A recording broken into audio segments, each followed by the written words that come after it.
Om Sadashiva Samarambam Shankaracharya Madhyamam Asmadacharya Paryantam Vande Guru Paramparam Ishvaro Guratmeti Murti Veda Vibhagine Vyomabda Vyapta Dehaya Dakshinamurtaye Namaha Sava Vedanta Siddhanta Gocharam Dhammagocharam Govindam Paramanantam Satguru Pranatoshmaham Om.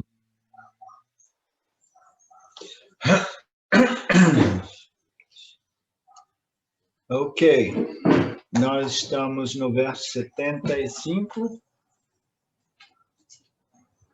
Os objetos têm certas propriedades. Ok, vamos ver onde é que o texto vai agora com essa história dos elementos. Os objetos têm certas propriedades.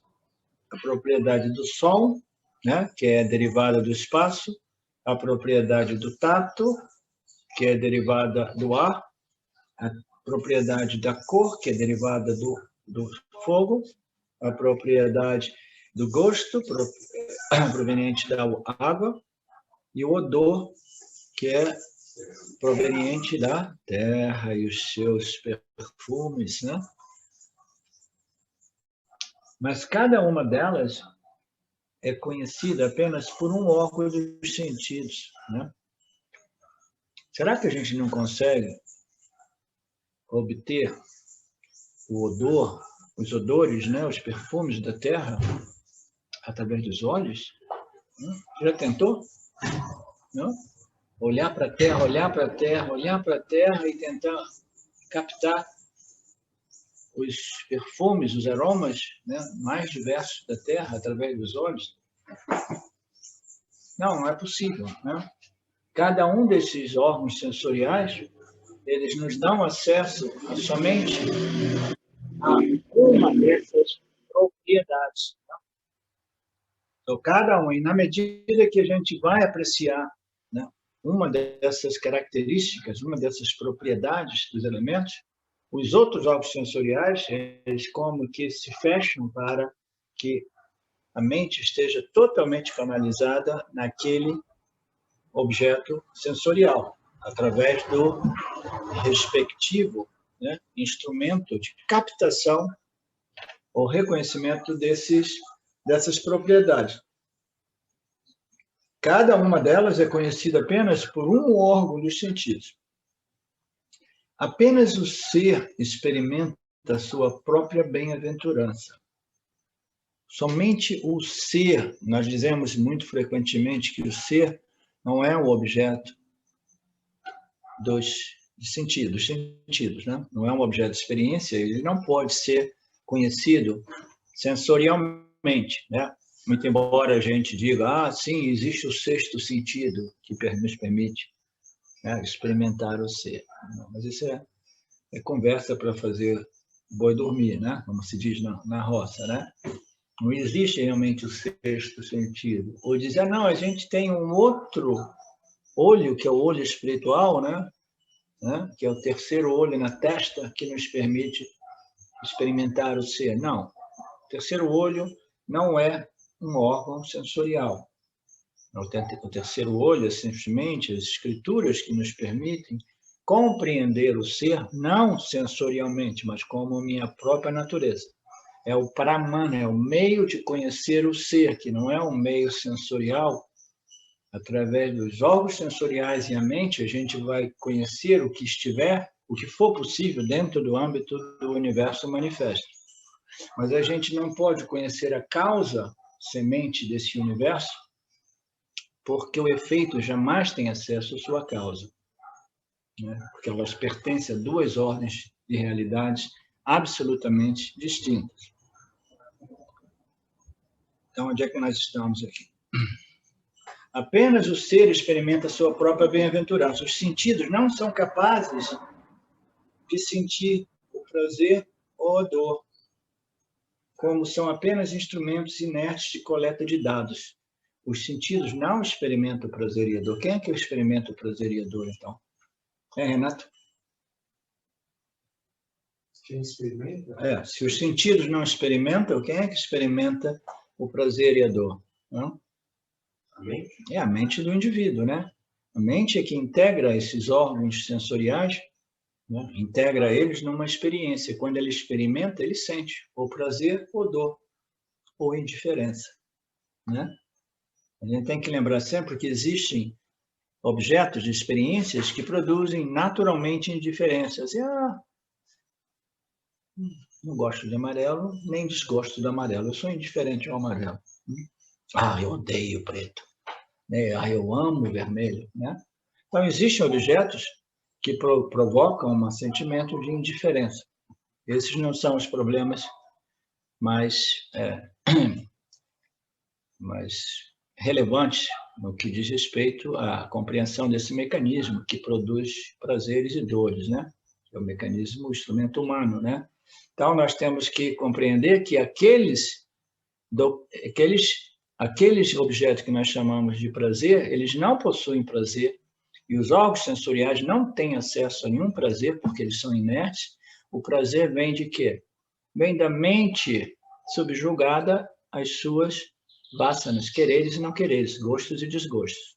Então, quando nós encontramos um objeto que nos dá gosto, prazer, satisfação, felicidade, é porque ele está em harmonia com a nossa vasana, né? Eu gosto do que eu gosto e eu não gosto do que eu não gosto. Mas por que não gostar de tudo? Está além da minha capacidade de gostar de tudo, né? Porque eu sou movido por vasanas. Vasanas nada mais é do que quereres e não quereres, gostos e desgostos. Leandro, a mente brilha, a consciência brilha na mente. Sim. E a mente, ao contactar um objeto, ela pega essa luz da consciência e consegue focar ela só naquele objeto? Então,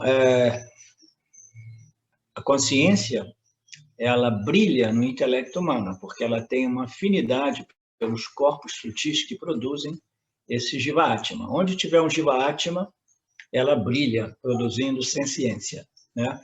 Então, quando ela brilha, ela ilumina o quê, em primeiro lugar?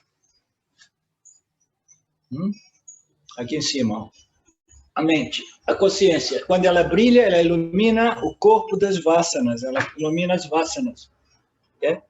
As vasanas são nossos gostos e desgostos, o que eu quero e o que eu não quero, né? Os meus quereres e não quereres. Aí, através dessas vasanas, ela aciona, né? Tudo isso devido a Maya, aciona, né? Os órgãos sensoriais, de modo que eles busquem os seus respectivos objetos, né?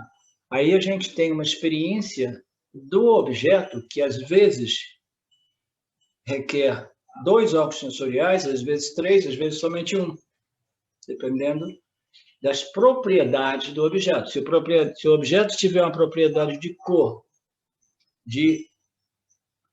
como se diz? De aroma, cor, olfato e sabor, por exemplo, entendeu? Então, você utiliza 3 canais sensoriais para integrá-los numa única experiência.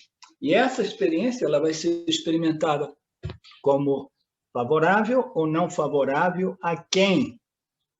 As minhas vasanas, as minhas tendências, o que eu gosto e o que eu não gosto. A vida do indivíduo nada mais é do que discriminar entre o que eu gosto e o que eu não gosto, o que eu quero e o que eu não quero. E é uma receita, né, para desastre, né, porque ele acaba atropelando outros indivíduos, né, para obter o que ele quer, o que ele gosta, né, o que ele deseja, né? Então, a sua pergunta, qual é a sua pergunta? Não, é se a consciência, a mente, ela pega essa luz da consciência que está refletida na mente, a mente foca ela nesse objeto do sentido. Sim, a mente, a consciência ilumina o intelecto, você já deve ter ouvido dizer isso diversas vezes, o intelecto ilumina o seu meio ambiente. O intelecto é o reflexo. A consciência ilumina tudo. E quando ela brilha no intelecto humano, ela faz do intelecto humano um agente que experimenta o seu meio ambiente. E como que ele faz? Ele ilumina o meio ambiente através dessa consciência refletida, né? O sol ilumina as nossas transições e a consciência ilumina, entendeu? Os objetos revelados pelo sol, por isso que o sol é uma boa analogia, mas aquilo que realmente é a luz da luz é a consciência. E ela ilumina o meio ambiente do jiva humano na medida que ela reflete ou brilha no intelecto humano. E o faz através dos órgãos sensoriais, mas isso é todo um mecanismo inerte, com exceção da consciência. Aquilo, o único fator que concede senciência ao Jiva Atma, mas os órgãos sensoriais são inertes. Então, são simplesmente coleta de dados, como dizia aqui o verso. Alguma dúvida? Pode apresentar, se tiver mais para esclarecer. Eu me bagunçei agora, porque às vezes se fala intelecto, às vezes fala mente. Você está considerando o intelecto e mente? A mesma coisa. Tecnicamente, a mente é referida muitas vezes como corpo sutil, como Jiva Atma, e às vezes é um outro modo de dizer o intelecto humano, né? Eu gosto de deixar isso muito claro, que o Jiva não é o corpo sutil. O Jiva é o reflexo da consciência no corpo sutil. Por que isso é importante? Porque o corpo sutil é feito dos elementos primários sutis. Okay? É matéria inerte, é energia inerte. Mas neste aparelho, neste espelho inerte, um fenômeno ocorre, que é o Atma refletido. O Atma original, ele se torna o Atma refletido, assim chamado pelas escrituras Jiva Atma. Então, este autoconhecimento somente é possível porque o Jiva Atma tem em comum com o Paramatma o quê? Atma, o ser, né? Então, a mente, quando o James, né, ele bolou esse pôster com base no capítulo 7, ou uma coisa assim do Gita, onde a descrição da experiência, né, aparece, né, dos órgãos sensoriais, aí depois a mente, aí depois o ego, depois o intelecto, né? É tudo descrito verbalmente ali nos ensinamentos do Gita. E o James, muito brilhantemente, ele traduziu isso nesse gráfico, né? Então, isso é simplesmente para ilustrar as funções da mente, as funções do Jiva Atma, as funções desse aparato refletor que produz o Jiva Atma, né? Então, aí entram diversos outros textos que falam sobre o corpo sutil, como sendo, né, havendo diversas funções, a mente que sente, que questiona, né? Aí depois o intelecto, o sistema de memória, né?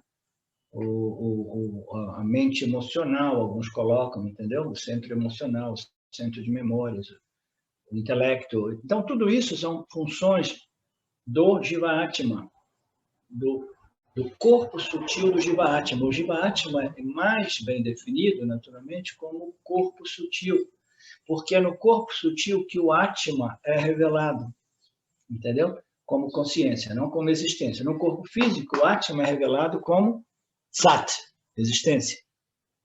No corpo sutil, Atma é revelado como Chi, consciência refletida. Então, o Jiva é muito frequentemente definido como corpo sutil, mas é porque no corpo sutil que essa senciência é revelada, ela brilha, né?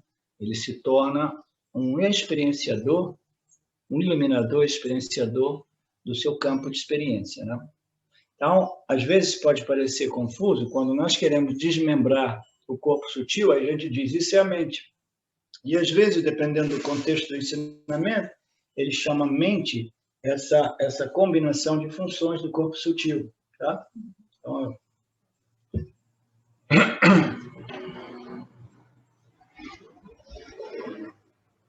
apenas o ser experimenta a sua própria bem-aventurança. Os sentidos não são capazes de sentir prazer ou dor, como são apenas instrumentos inertes de coleta de dados. Eles podem apenas relatar as propriedades dos objetos para a mente, né? Existe uma passagem nos nossos ensinamentos que dizem: o Jiva, ele não experimenta objetos. A gente experimenta o quê? As propriedades dos objetos.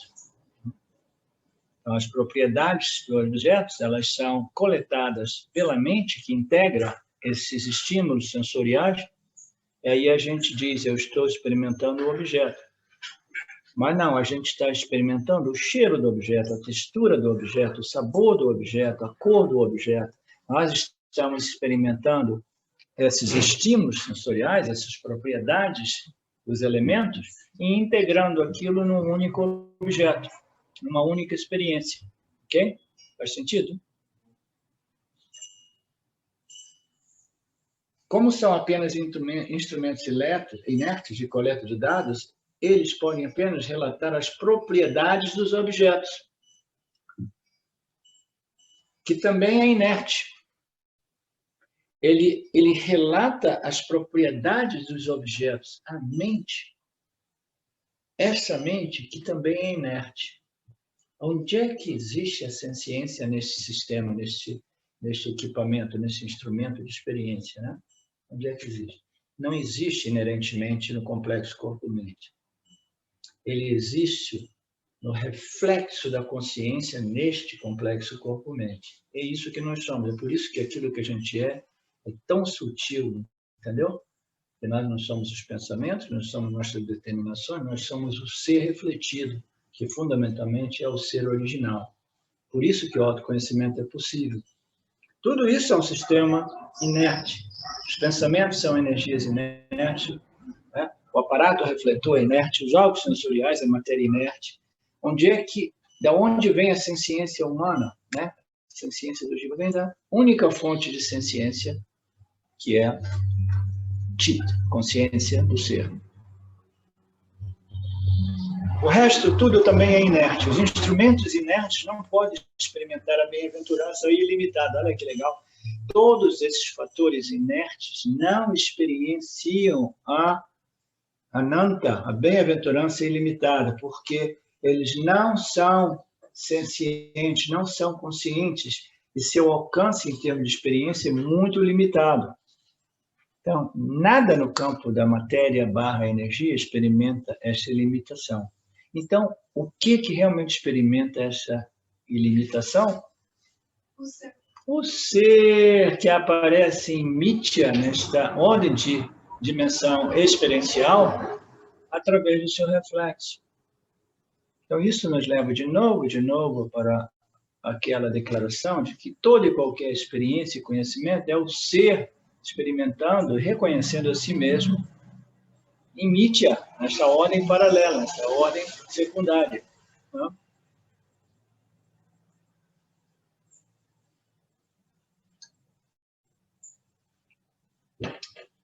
Essa parte aí, professor, vou ter que ouvir várias vezes até encarnar mesmo. Mas você, né? Já Porque pegou, né? É tão bonito perceber esses instrumentos inertes e falar, uau, é isso, a consciência, mas num determinado momento você esquece isso de novo, aí você tem que voltar de novo e lembrar disso, né? Porque quando a gente vai fazendo vai seguindo essas lógicas, né, tão brilhantes, claras, extremamente sutis, a gente vai rompendo com aquelas identificações errôneas com esses aspectos da nossa experiência, que não são sencientes, né? A mente não é senciente. A única senciência sou eu, a consciência, né? E a gente se identifica com esses fenômenos, com a energia chamada pensamentos, sensações, sentimentos, emoções, determinações. Tudo isso é parte do mecanismo de Mitya, que permite à consciência se autoconhecer, se auto-experimentar, né? Então, isso é uma discriminação extremamente sutil, né, entre aquilo que nós somos e os instrumentos através dos quais nós experimentamos esses fenômenos, esse mundo fenomenal, né? Porque essa frase, apenas o ser experimenta sua própria bem-aventurança, é muito difícil de compreender, né? E essa lógica traz uma luz. Você vê um pouco disso, mas isso ainda não é encarnado, vamos Sim. dizer assim. Você percebe o brilho da consciência na sua mente agora, nesse momento? Sim. A gente cria um ambiente muito satírico, que é através do intelecto, entendeu? Se você para, você pode realizar que esta consciência, ela brilha no intelecto, entendeu? Como luz, como knowledge, conhecimento, né? Como percepção sensorial, através desses instrumentos. Então, nós somos essa luz da consciência que fundamentalmente ilumina o intelecto, que por sua vez ilumina o seu campo de experiência. Então, isso tudo é relativamente simples, muito embora sutil, e o bom de tudo isso é que a gente pode experiencialmente também observar, verificar, entendeu? Eu sou essa consciência que ilumina os pensamentos que passam em minha mente. Essa é a discriminação mais sutil, discriminar essa luz da consciência dos pensamentos que flutuam em minha mente, né? As minhas ideias, noções, sentimentos, quereres, desquereres, né? Gostos e desgostos. Então, isso aqui nós estamos mergulhados nas águas profundas do Vedanta. As águas profundas do Vedanta é essa discriminação mais profunda que existe. Entendeu? A consciência original da consciência refletida, que são de mesma natureza, mas ainda assim não são a mesma coisa, né? É aquela história, né? Jiva-Atma é Paramatma, Paramatma não é Jiva-Atma. Então a gente tem que compreender até que ponto, de qual modo Jiva-Atma, voltando para aquele tema do primeiro dia, né? De qual modo Jiva-Atma é Paramatma e de qual modo Paramatma não é Jiva-Atma, né? No Gita, em diversas passagens, né? Nós vemos essa declaração, né? A essência do Jiva-Atma é Paramatma infinitamente não limitado. Mas o Jiva-Atma, mas o Paramatma não é o Jiva, porque Jiva é uma aparência, uma mera aparência, cuja a essência é real, porque é Paramatma, é a consciência e a existência, infinitamente não limitado.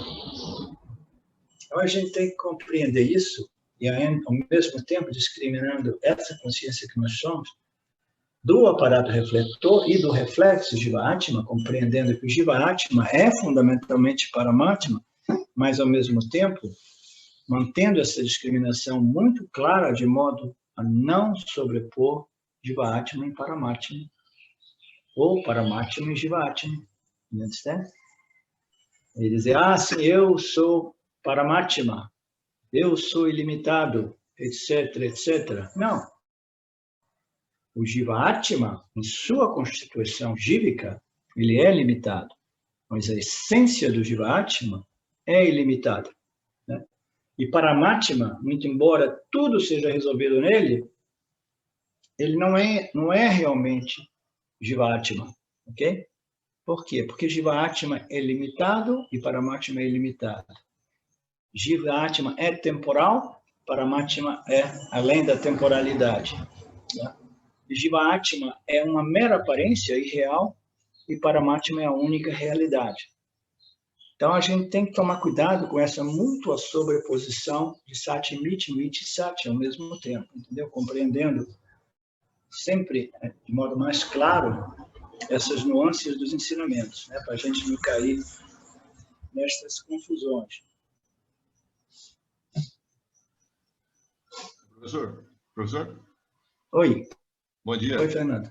Tudo bem? Bom dia. Professor, a primeira aula, no final da primeira aula, você falou uma coisa interessante. Quando terminou o primeiro dia, né? Era algo Sim. que eu estava... Era algo que eu... Tá escutando, não? Ok? Sim, sim. Então, era algo que eu estava... Anterior ao webinário, eu estava pensando nisso, né? Esse tema da percepção da realidade, né? Aí, que é a percepção dentro de Mitya, né? Como era isso, né? Aí você falou, né? Você comentou algo que eu vi uma frase uma vez dos chineses dizendo assim, né? Que é uma das causas do sofrimento, né? Tudo muda. A única coisa permanente é a própria mudança, né? E esse fato de tudo mudar é o que deixa o ser humano descompaginado, né? louco. Então eu fico analisando quais os níveis de sobreposição que Maia nos apresenta, tá? O primeiro é o espaço-tempo, né? Que as coisas, o espaço-tempo, causa e efeito. Você vê os eventos de forma desconectada, no tempo diferente, lugar diferente, já o Giva se atrapalha aí, certo? Depois, aí outros níveis também, né? Outros níveis de apego a esses objetos do campo, né? Que é outro nível. E o último nível da sobreposição é a própria ignorância, a vidya, né? Certo? Então, eu particularmente, em vez de... A gente sempre está tentando entender, dar uma compreensão completa sobre a consciência, mas o meu trabalho que eu faço pessoalmente é a percepção da realidade, como ela te absorve e te engana. E aí você vê que se você vê todas as capas de engano de todas as mágicas de Maia, é infinita, entendeu? Porque são objetos, né? Então, aí não está a realidade mesmo, porque essa realidade, por mais que ela seja ela é aparente, ela é enganadora e ela é infinita. Esse é o meu ponto de vista, né? Ou seja, a realidade verdadeira, que é permanente, não está nos objetos. Parece sensível fazer isso, mas é interessante esse ponto. Você falou isso, né? Um exemplo agora, por exemplo, toda a nossa realidade, todo o nosso nível de relacionamento com os objetos, a nível pessoal, a nível por exemplo, o dinheiro mesmo, né? O dinheiro tem um valor, tá? Mas é um valor que não é absoluto, mas funciona dentro dessa realidade. Ou seja, a gente vive dentro de uma realidade distorcionada, que funciona, que afinal nos rouba a vida, né? Isso que eu queria chegar. É a sobreposição que cria os limites, né? Então a gente, como a gente pode sair dessa prisão? Vamos pensar assim, é uma prisão, tá? A gente está jogando aqui no comentário, né? Então você chega, o Giva fala assim, puta, eu tô preso, né? E a minha prisão qual que é? É Maia. E aí o Giva faz uma escada e quando chega para pular a escada de Maia, ele vê que o muro aumentou, né? Porque é infinita as condições de Maia que te apresenta para você dar solução nessa ordem de realidade, entendeu? Então, eu vejo assim, até agora, que me amadureceu, a grande conclusão é como você falou, é um entendimento que nessa realidade que te apresenta várias capas, infinitas capas de sobreposição e te engana todo o tempo, a única solução é compreender que, como era a conclusão, que é tudo que não é objetivo.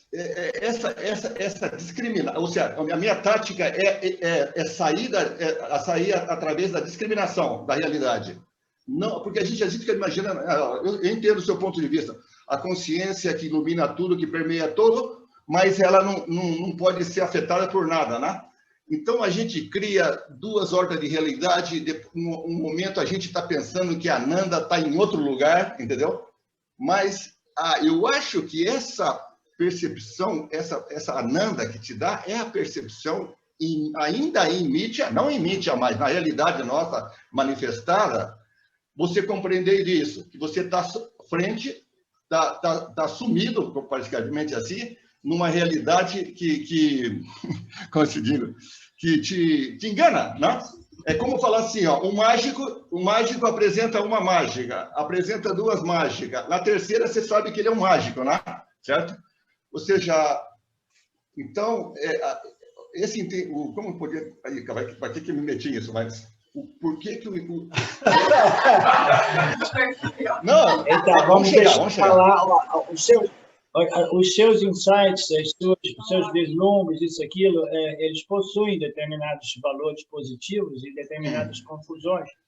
Então, o melhor mesmo é você continuar submetendo a sua mente ao Vedanta e jamais caia na cilada do ego de pensar que você pode extrair uma compreensão superior àquela oferecida pelas escrituras. Esse é um ponto importante. O ego ele tem a tendência o ego tem uma tendência, às vezes, de dizer assim, ok, essa escritura, mas eu tenho uma explicação melhor, ou eu compreendi uma saída mais fácil do samsara, entendeu? Então, é isso que eu peço que você faça atenção e tome cuidado, tá?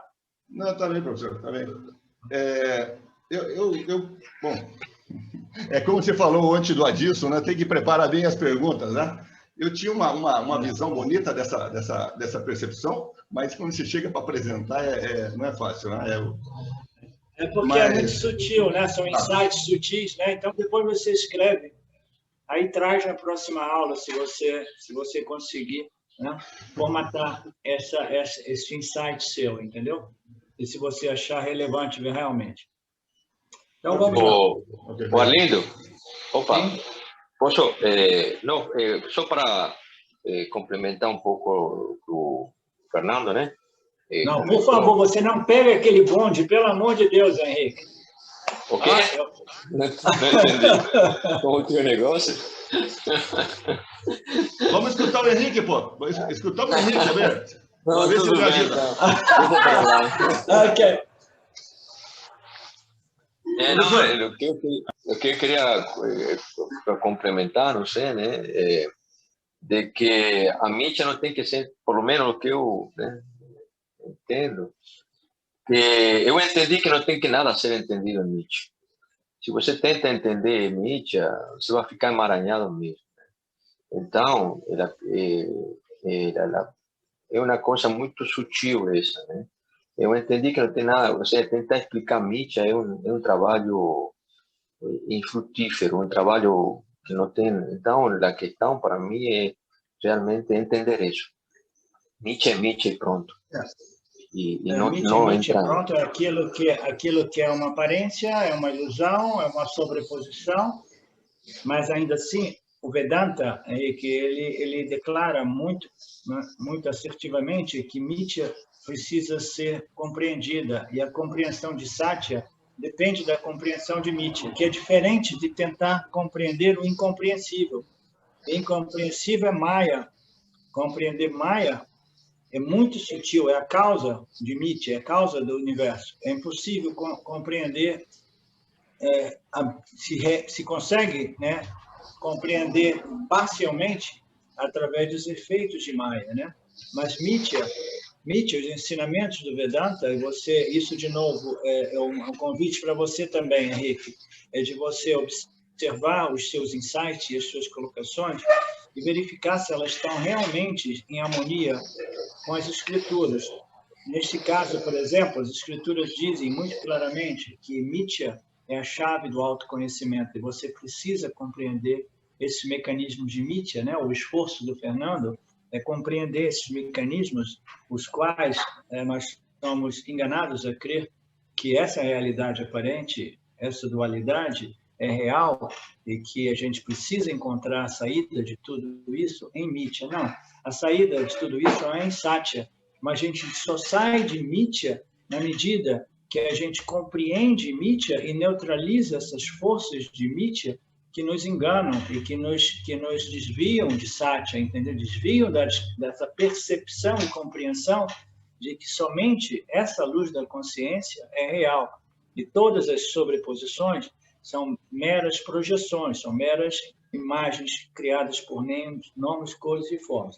Então, o convite para você, Henrique, é você de ficar de olho nos seus insights, do mesmo modo que eu coloquei esse convite para o Fernando, de modo que você esteja atento de sempre desenvolver a compreensão alinhada com a compreensão das escrituras, tá? Porque senão a gente corre o risco de pegar um desvio, entendeu?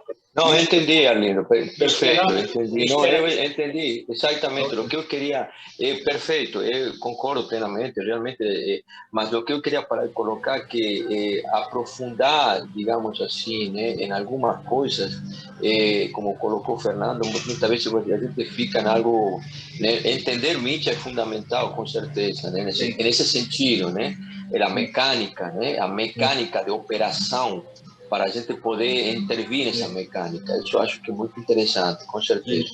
E uma outra coisa, se não tomar muito tempo, você tinha colocado um pouco na primeira etapa aí da aula de hoje, que quando o buscador recebe muito papa karma, né, de Ishvara, ele pode ficar, como se chama, demotivado e chutar o pau da barraca, como você colocou. Mas eu acho que quando chega o papa karma e o buscador, ele, ao invés de, ele vira para dentro, no sentido de que ele vê esse papa karma como um instrumento de transformação, o milagre acontece. Qual é o milagre? O milagre é de que a gente para de se preocupar com o papa karma e começa a agradecer o papa karma. Essa é uma coisa meio sutil, agradecer como uma bênção de Ishvara, esse papa karma que está chegando para mim, porque se não fosse por esse papa karma, eu não teria a oportunidade de ter feito essa transformação, de ter iniciado essa transformação. Ou seja, acho que esse é o grande, o switch, né? O milagre, né? Que acontece na mente do Jiva. Dentro da linguagem. Olha para dentro, aí ele se vira para dentro. Quando se vira, quando o papa karma de repente é suficientemente forte, né? Suficiente, encurrala o Jiva de tal forma que o Jiva não tem como olhar para fora e começa a olhar para dentro. Quando ele começa a olhar para dentro, aí o milagre acontece, né? Eu não sei se foi claro. Não, você é claro. O que eu percebo em você, Henrique, é que você, os seus insights, as suas compreensões, elas não são claramente compreensões vedânticas, e a sua linguagem, frequentemente, não é uma linguagem vedântica. E, de novo, o convite meu para você é de você adequar as suas compreensões e as suas linguagens com a linguagem e com os insights oferecidos pelo Vedanta, né? Porque você estava descrevendo uma coisa simples, que é o desenvolvimento de uma atitude do Karma Yoga, entendeu? Que é apresentada pelo Vedanta numa linguagem muito mais concreta, simples e objetiva, ao invés de uma linguagem mais abstrata que você frequentemente apresenta os seus insights. Então, o que é a atitude do Karma Yoga? É uma compreensão de que a gente faz o que faz e os resultados das nossas ações estão além dos nossos controles e que a vida é uma escola e que cada resultado é uma oportunidade de apreciação e de aprendizagem. Portanto, eu compreendendo que eu não tenho controle, eu sofro muito menos e eu cresço muito mais se eu aceitar os resultados que vêm do campo, entendeu? Com essa atitude de gratidão e compreensão que esses resultados, eles tocam a mim. Eles foram designados por meus Sanchita Karmas e as minhas ações passadas. Então, essa é a compreensão que, naturalmente, desenvolve esta atitude do Karma Yoga, que é fundamental neste processo, que não necessita ser descrita como um milagre, como olhar para dentro, olhar para fora, porque essa linguagem não é uma linguagem vedântica, essa linguagem é uma linguagem mais vaga, mais abstrata e até mesmo espacial, que dá margem à confusão. Você estaria refinando muito mais a sua compreensão se você adequasse os seus insights e as suas linguagens, entendeu? Com a linguagem do Vedanta, com as clarezas do Vedanta. Tá? Esse é um convite meu para você, com base das vezes que eu escutei você apresentar os seus insights, que eles são bons, mas eles podem ser refinados, tá? Obrigado, Ali. Obrigado. Será certamente vou mergulhar nisso. Houve ainda mais uma vez essa passagem desse vídeo, se você tiver necessidade, você pode me contatar pessoalmente também, tá? Sim. Professor? Sim. Felipe fez uma pergunta. Felipe fez uma pergunta? Você respondeu ele com uma frase, parece que me sintetizou bem. Eu tentei reproduzir ela aqui, não sei se eu reproduzi fielmente. Eu gostaria que você dissesse se ela condiz com a explicação, porque eu Quando você falou a frase, eu peguei a caneta para escrever, não sei se eu transcrevi bem. Eu sou a luz que ilumina o pensamento, os pensamentos que passam pela minha mente. Consciência é a luz da luz. É a luz que ilumina a consciência, a consciência. Eu escrevi, eu sou a luz que ilumina também é igualmente correto. Eu sou a consciência, a luz que ilumina os pensamentos no meu intelecto. Dependendo Vou acrescentar a consciência, para ficar claro. Dependendo da qualidade desses pensamentos, esse intelecto vai experimentar o prazer ou a dor. Se esses pensamentos forem alinhados com o Dharma e alinhados com a compreensão da real natureza de Mithya e Satya, o indivíduo ele tem instrumentos em mãos para viver uma vida feliz. Por quê? Porque a sua mente está harmonizada e alinhada com a natureza da realidade de Mithya e de Satya. Se a gente vive harmonizado, em harmonia com o Dharma e com os fatos, com as realidades referentes a essas duas ordens, a gente vive confortavelmente e feliz, né? Tudo é uma questão de harmonização. Todo o universo, né, conhecido nesse planeta nosso, né, ele vive em harmonia, né? Então, nós temos esse trabalho enorme de harmonizar, entendeu? As nossas mentes, nossos pensamentos, nossos conhecimentos, de modo que a gente esteja em harmonia com o universo para viver feliz. Porque a menos que a gente esteja harmonizado, a gente não é feliz, né? Essas escrituras nada mais são do que um manual de instrução. Luciano, você está acompanhando a aula ou está fazendo outras coisas? Também. Você não está fazendo trabalhos paralelos, não? Ok. Tudo bem, Renato? Obrigado. Arlindo, que eu acho legal... Agora abriu a caixa das perguntas. Né?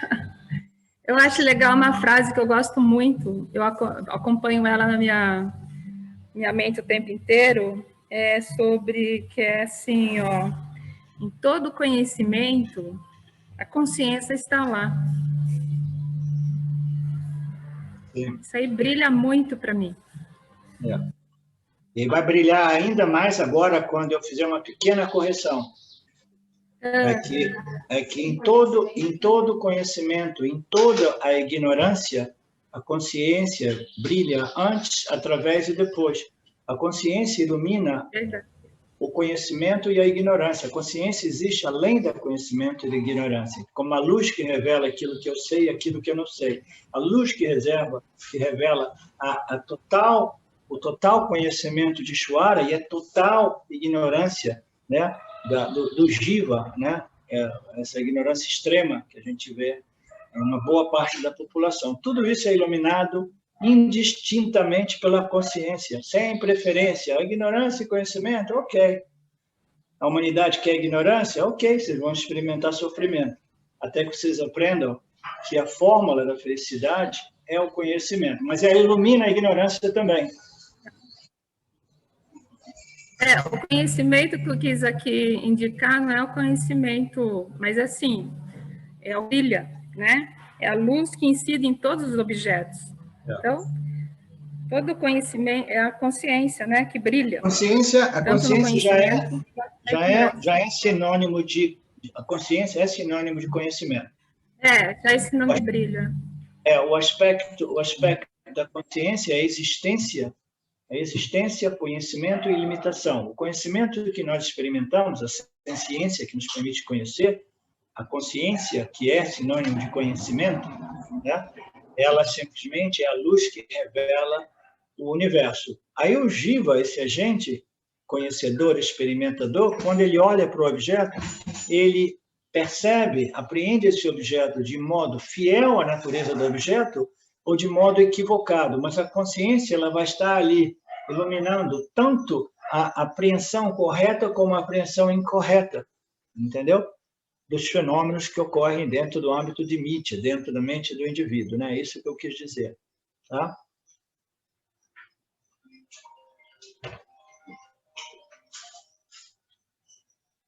Se você argumenta que as diferentes sensações relatadas pelos sentidos são qualidades da consciência, é preciso saber que a aparente diferença entre consciência e bem-aventurança é causada por sattva.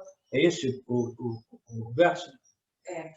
Se você argumenta que as diferentes sensações relatadas pelos sentidos, né, estão lá coletando dados, né, inputs, né, estímulos.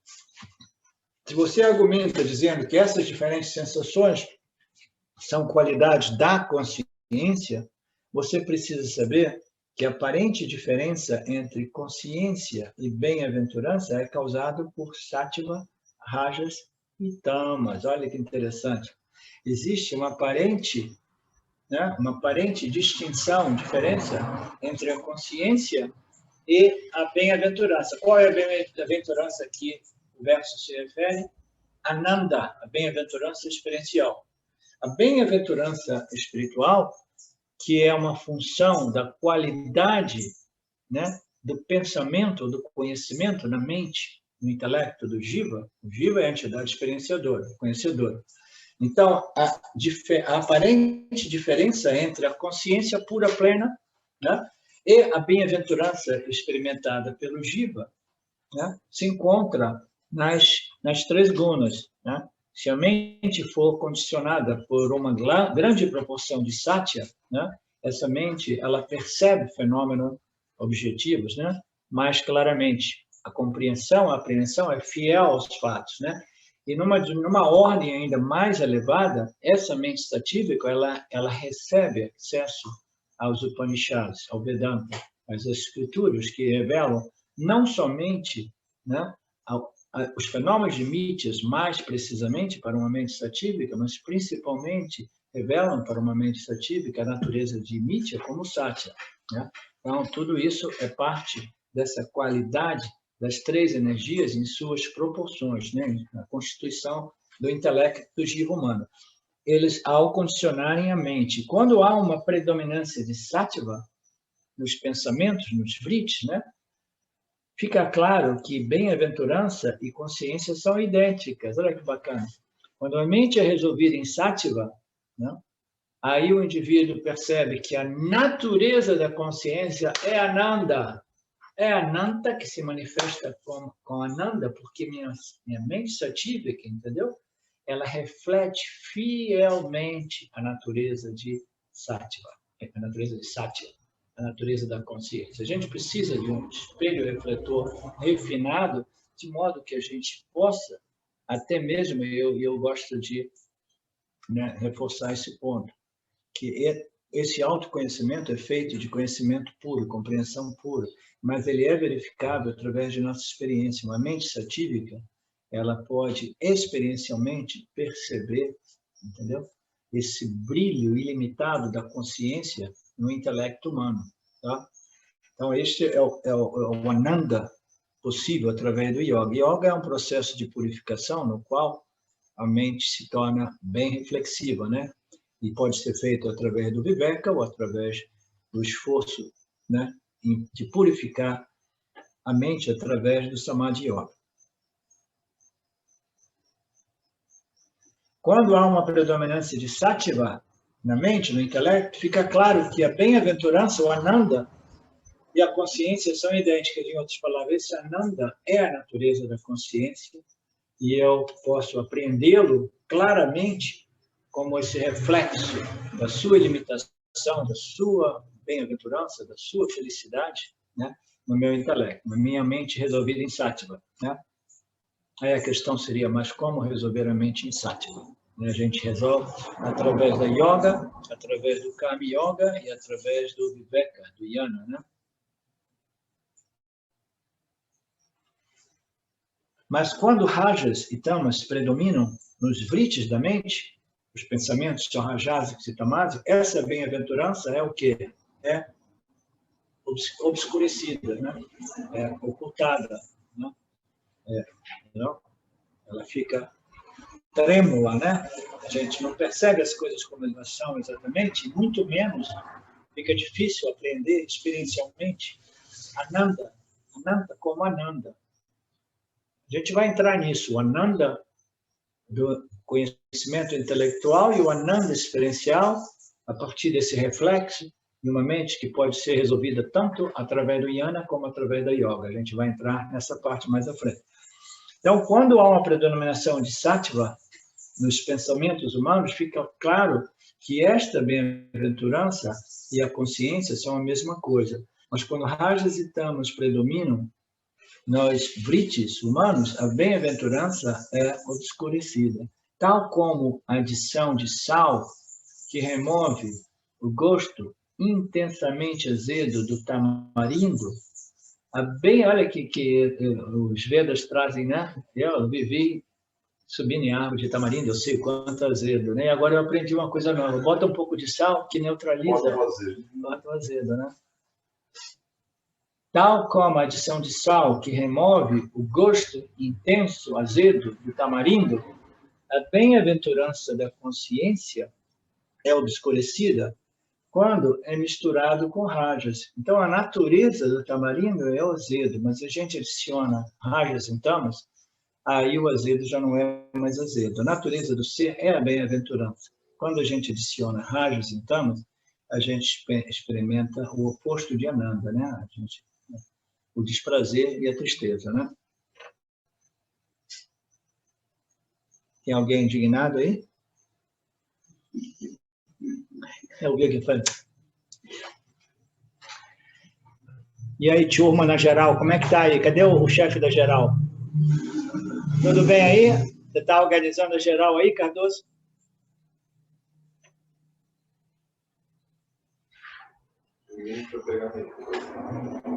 Ok. A yoga, o verso 80. Yoga é praticado para experimentar a bem-aventurança do ser, mas também pode resultar na discriminação. Olha que legal isso, hein? A gente começa com yoga, aí no final das contas a gente terminando no Jnana, né? O Bhagwan Ramana Maharaj costumava dizer que existiam dois caminhos, um era do amor e devoção e o outro era da compreensão, que ambos conduzem um ao outro. Você pode iniciar com a devoção e mais avante a devoção vai te conduzir à discriminação, à compreensão. Se você inicia com a discriminação, o seu trabalho não se completa, a menos que você se torne um devoto de Brahman, né? O amor intenso é que permite a Brahmanos revelar nossa própria realidade, né? E aqui ele está apresentando que você pode iniciar, né, com a yoga, a prática experiencial de controle da mente, dos órgãos, dos sentidos, né? E experimentar uma bem-aventurança. Você experimenta esse reflexo, né? Mas essa prática pode não terminar aí, pode não parar nessa experiência de Ananda, né? Mas ela pode também conduzir ao Viveka, a discriminação, ao Jnana Yoga, né? Pessoas orientadas para a experiência tendem a valorizar este reflexo da consciência na mente satívica, experimentada como Ananda experiencial, satisfação, paz, alegria, bliss, né? Tendem a valorizar esses sentimentos sublimes, tendem a supervalorizar esses sentimentos sublimes e tendem a permanecerem apegados a esses reflexos, a esses sentimentos sublimes. Essa é a dificuldade do yoga. São as pessoas extrovertidas, orientadas para a experiência, elas tendem a supervalorizar esses sentimentos e permanecerem apegadas, e elas têm uma preferência à experiência do que ao conhecimento. Aqui diz, elas supervalorizam o sentimento em vez do conhecimento. Por isso, elas acabam rejeitando os Upanishads. Por isso, elas acabam rejeitando os ensinos, o ensino do Vedanta. O ensino do Vedanta que diz que a experiência não irá resolver o seu problema, porque você não tem um problema de experiência. Cardoso, o seu problema não é a experiência. O problema é que você não está vendo esta realidade através dos olhos da sabedoria vedântica. O seu problema é a ignorância, não é a experiência. Mas se a gente permanece, preso a esta vassana por experiência, a gente acaba rejeitando o jnana em prol da experiência. A gente vê pessoas confusas no mundo espiritual, pessoas que estudam Vedanta já há muito tempo, pessoas próximas a mim mesmo, ainda confuso entre esses dois valores, experiência e conhecimento. Vou misturar os dois. Tudo bem misturar os dois, mas saiba que yoga é um means, é um meio, não é um fim, cujo propósito é purificar a mente. E todas essas experiências do yoga não libertam, mas elas criam uma vassana por mais experiência de samadhi, de paz, de silêncio. Você vai desenvolvendo uma vassana espiritual que te amarra no samsara espiritual. Então, essas pessoas tendem a valorizar os sentimentos, essas emoções sublimes, em vez de conhecimento. Por isso, rejeitam Vedanta, o ensinamento que diz que a experiência não liberta, que a experiência é mithya, que a experiência é temporária, é impermanente. Ela conduz a mais e mais vassana de mesma natureza, para a mesma experiência. Mas o Vedanta reconhece esta exceção e incentiva o yoga. Isso é aquilo que nós chamamos de concessão à ignorância. Porque até mesmo quando o indivíduo ele está ainda iludido e confuso entre conhecimento e experiência, o Vedanta ainda assim exalta o valor do yoga, o valor de Samadhi Yoga. E sempre deixando claro como meio de preparação para o Jnana Yoga. Como meio de preparação. Aí a galera ouve aquilo, a parte final desta frase, como meio de preparação, passa assim. Aí a exaltação da yoga entra bem. Como meio de preparação, passa aqui em cima. E a pessoa permanece ali presa na yoga, inconscientemente pensando que a yoga seja um fim. Isso é uma coisa eterna, sempre existiu. Esse valor excessivo pela experiência, às custas do conhecimento.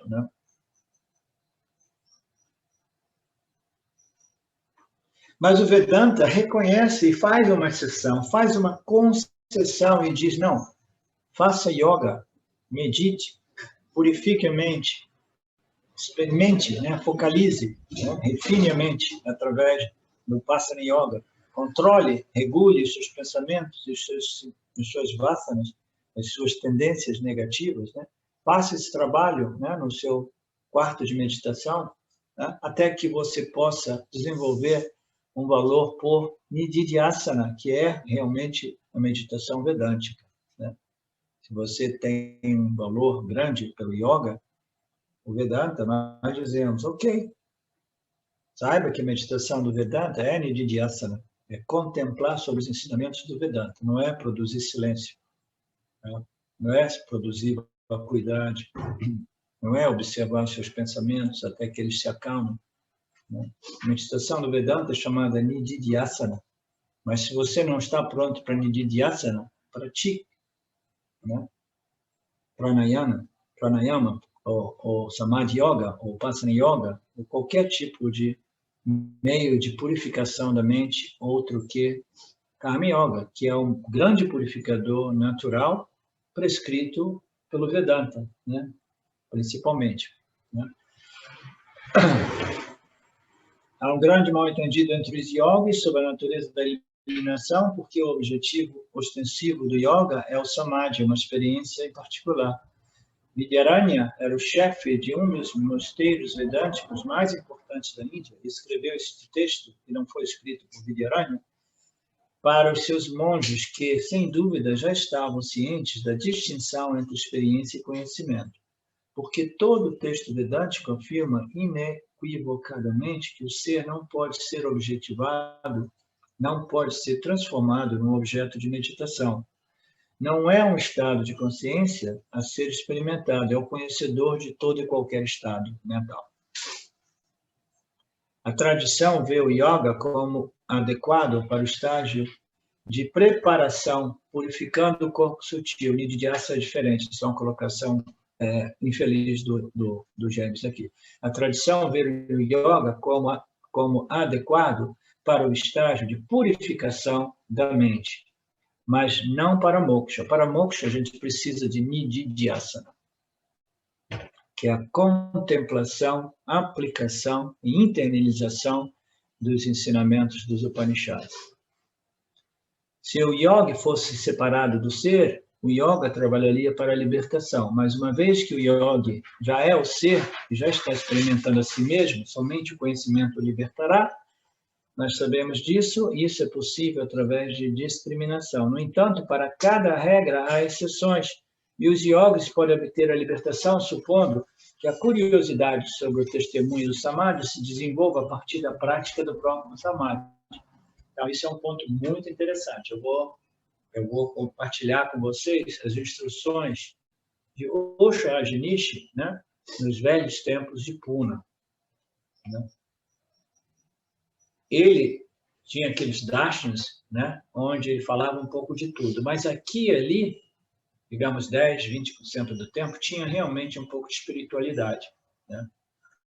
As instruções deles, as instruções de Osho, em geral, era aquela que toda a problemática humana é devido a esse estresse mental. Né? Ele não falava de rajas e tamas, ele falou o ser humano é estressado,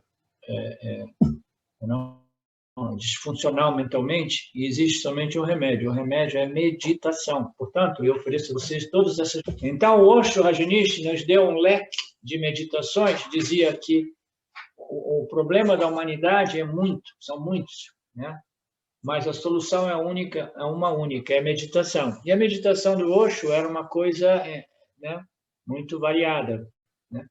Iniciava com algumas práticas muito densas, né? E até chegar na observação de fenômenos, que era o máximo onde ele nos conduzia. Né? Ele dizia, quando a sua mente se torna mais calma, mais relaxada, você começa a perceber os pensamentos e as emoções como alguma coisa diferente de você. Mas ele não dizia para discriminar um como real e outro como irreal. Ele diz assim, você vai observando, aí você vai observar os intervalos entre os pensamentos e emoções, e aí você vai começar a experimentar o silêncio, a paz, etc. Então, naquela paz, naquele espaço de silêncio, você vai percebendo que não tem mais nada para ser observado. Você está observando o vazio. A testemunha está observando nada. Uma vez, e somente uma vez em 10 anos de ouvindo tudo dele, eu peguei ele no tempo que ele estava sem onde ficar, no Uruguai, rolaram uns satsangs muito bonitos no Uruguai naquele período. Ele disse que você continue testemunhando, se torne o watcher on the hill, né? O observador no topo do morro, né? Fora do fenômeno. Você observa, até que você começa a entrar no vazio, no silêncio, não tem nada para observar. Aí, uma vez, e somente uma vez, ele disse, vai chegar um ponto que o observador vai virar para si e vai observar a si mesmo. Quando ele falou isso, eu tive uma reação parecida com a reação da Betânia, quando ela ouviu o Kalim falar sobre Vedanta a primeira vez. Ele, é isso! É isso! Tá? É isso! Eu tenho que virar, inverter o foco, eu tenho que observar o observador. Né? Naturalmente, essa também foi a proposta de Ramana Maharaj, Papaji, Nisargadatta Maharaj. Você observa, até que você entra em Samadhi, e aí se for o seu destino, você vai conseguir observar o observador intuitivamente. Então, o verso aqui está dizendo isso. O Vedanta diz que o yogi já é o ser e já está implementando a si mesmo. Somente o conhecimento liberta. No entanto, para cada regra existe uma exceção. Como o Rajneesh disse, se você ficar observando o fenômeno, objeto, vai chegar um ponto que você não tem mais nada para observar e, de repente, você introspecta e compreende que você é o observador, você é a natureza. A natureza desse testemunho é a consciência pura. Mas isso é uma coisa ao acaso. Se você não tiver ninguém que bata nas suas costas, ei, olha para trás aí, vê que você é a consciência pura, entendeu? Você não tem mais nada denso para observar, mas você tem que realizar que você não é a mente, você não é um intelecto purificado, né? O meditador sutil, como eu costumava chamar. Você é a consciência que domina esse meditador. Quando nós fomos para Papaji, essa era a única instrução de Papaji. Olha, vocês têm que virar a mente para a sua fonte. Vocês têm que observar a fonte da mente. Agora imagina, essa era praticamente a única instrução. Totalmente experiencial como instrução, né? Aí todo mundo lá tentando ver o que está atrás da mente. Virar a mente, né, para ver o que está atrás da mente, né? É por isso que eu tenho esses problemas de cervical nos dias de hoje. Passei muitos anos meditando desse modo. Então, aqui, né, o Paratitirtha está dizendo que existem regras a exceções e que os yogas... Existem exceções às regras.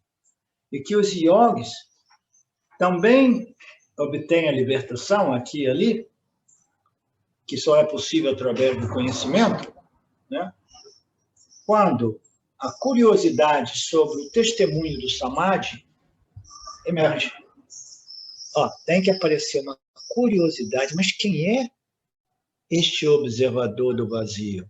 Quem é este observador do silêncio? Essa é uma curiosidade que só emerge se o indivíduo já tiver uma semente plantada de viveka, entendeu? De investigação, né? Então, esta exceção, isso pode conduzir à libertação, supondo que a curiosidade do yogi sobre o testemunho do Samadhi se desenvolva, né, dentro da prática e da experiência de Samadhi. Certa vez, um yogi me perguntou: onde quer que eu vá, ou seja, qualquer que fosse o estado interior que ela experimentar, sempre há algo que está me observando. O que é isso? Eu a ensinei acerca do ser, e em 3 semanas ela realizou quem ela era. Quem é que me falou isso antes? Foi você? Foi você, né? Uma passagem de um dos livros do James.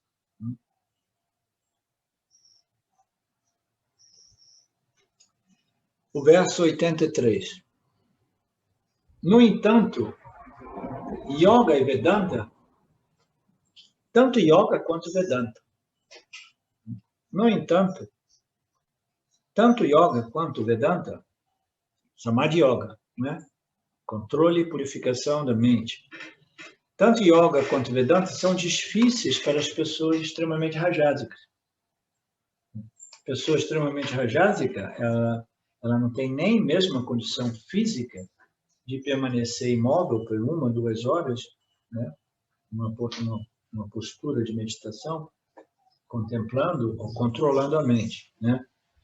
E uma pessoa extremamente rajásica é absolutamente impossibilitada de seguir a lógica do Vedanta, porque rajas não é que ele produz uma irrequietação? Inquietação é italiana.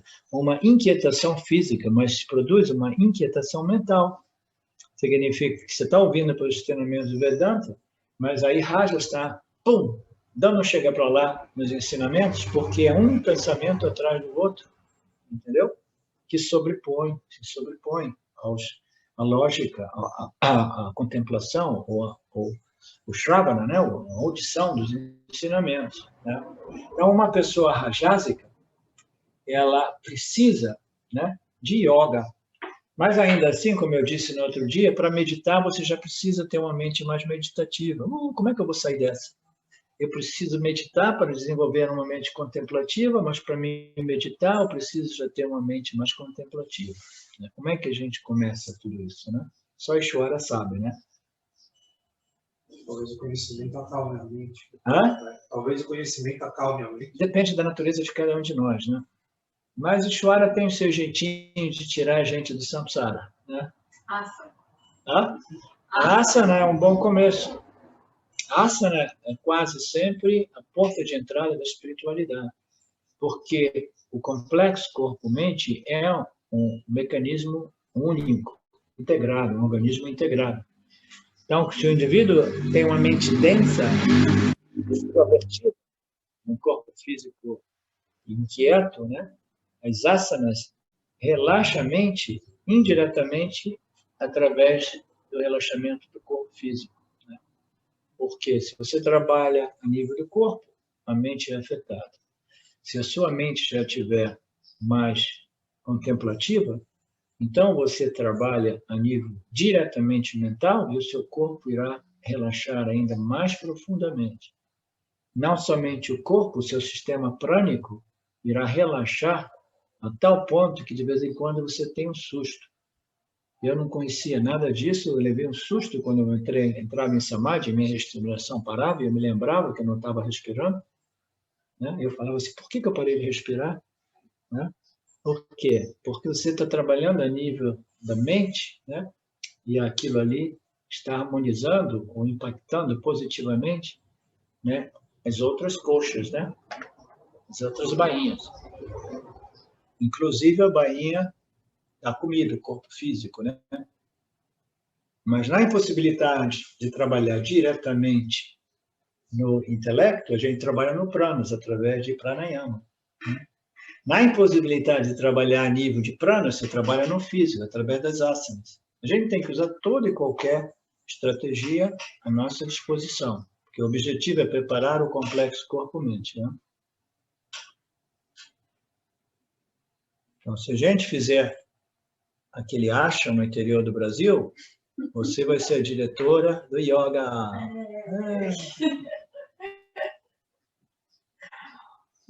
Silvana, por que você está triste, querida? Estou triste, não, estou prestando atenção. Ah, então tá. Mas eu queria estar aí, acho que é por isso que eu estou triste. Não, você está muito longe para vir só por 2 dias, né? É, um pouquinho. Mas na próxima, se Deus quiser.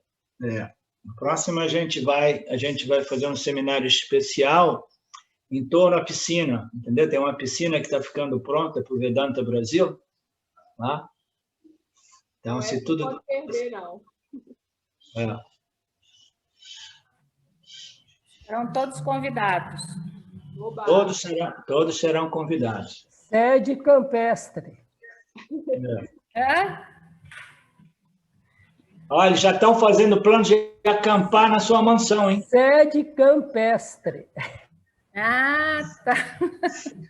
Sede campestre.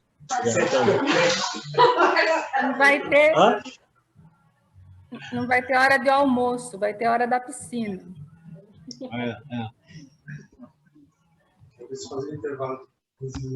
O Arlindo vai dar caldo das pessoas até a pessoa pedir ar para ver quem está realmente... Né? Quem quer a liberação? Eu vou fazer o teste para ver aqueles que são mumukshutas de verdade, né? Vai ser o batismo. Onde é que nós estamos? 83. No entanto, só para concluir isso antes do almoço, Yoga e Vedanta, ambos são muito difíceis para as pessoas extremamente rajásicas e tamásicas, como nós sabemos. Yoga não é necessário para renunciantes contemplativos. As pessoas que já foram purificadas através de nascimentos anteriores, elas já podem entrar diretamente no Jnana Yoga, né?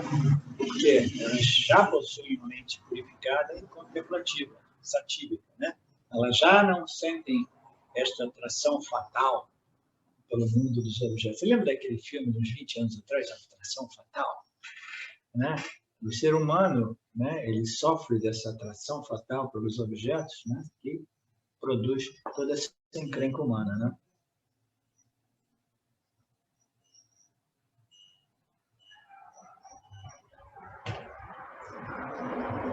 A yoga não é necessário para renunciantes contemplativos. Eles são já prontos para a discriminação.